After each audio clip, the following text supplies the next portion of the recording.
வாங்க ஃப்ரெண்ட், இன்றைக்கி தட்டைப்பயிறு சுண்டல் தாளிச்சிக்கலாம். அது எப்படின்னு சொல்லிவிட்டு நைட்டே நான் ஊற வச்சுட்டேன். ஊற வச்சுட்டு காலையில் 1/4 கிலோ சுண்டல் எடுத்து ஊற வச்சு காலையில் வேக வச்சுட்டேங்க. வெந்துட்ட உடனே ஒரு கடாயை வச்சு 1 ஸ்பூன் எண்ணெய், கடுகு, உளுந்த பருப்பு ஒரு ஸ்பூன் சேர்த்துக்கோங்க. அது நல்லா வெடித்து வரட்டுன்னு 1 வெங்காயம், 2 பச்சை மிளகா, கொஞ்சம் 1 கருவேப்பிலை கொத்து. இப்போ இதை பொடியாக நறுக்கி வச்சுருந்தேன், அதை அதிலே சேர்த்துக்கிறேங்க.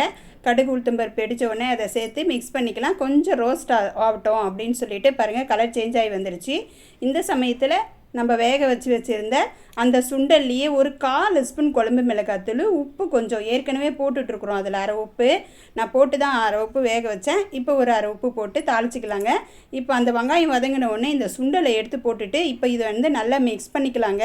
கொஞ்சம் காரசாரமாக இருக்கட்டும்னு சொல்லிவிட்டு கொஞ்சம் மிளகாத்தூள் சேர்த்துக்கிட்டேன். உங்களுக்கு விருப்பமாக இருந்தால் சேர்த்துக்கோங்க, வேண்டான்னா வெறும் பச்சை மிளகாய் வெங்காயம் மட்டும் கூட தாளிச்சிக்கலாங்க. இது போல் செய்யும்போது அந்த தட்டைப்பயிர் சுண்டல் ரொம்ப நல்லாயிருக்கும், டேஸ்ட்டாகவும் இருக்கும். பசங்க விரும்பி சாப்பிடுவாங்க. ஸ்நாக்ஸாகவும் சாப்பிட்லாம், தொட்டுக்கிறதுக்கும் குழம்புங்களுக்கு தொட்டுக்கிறதுக்கும் வச்சுக்கலாங்க. இவ்வளோ தாங்க சுண்டல் தாளிச்சாச்சு. உங்களுக்கு பிடிச்சிருந்தா லைக் அண்ட் சப்ஸ்கிரைப் பண்ணுங்க. பாய்.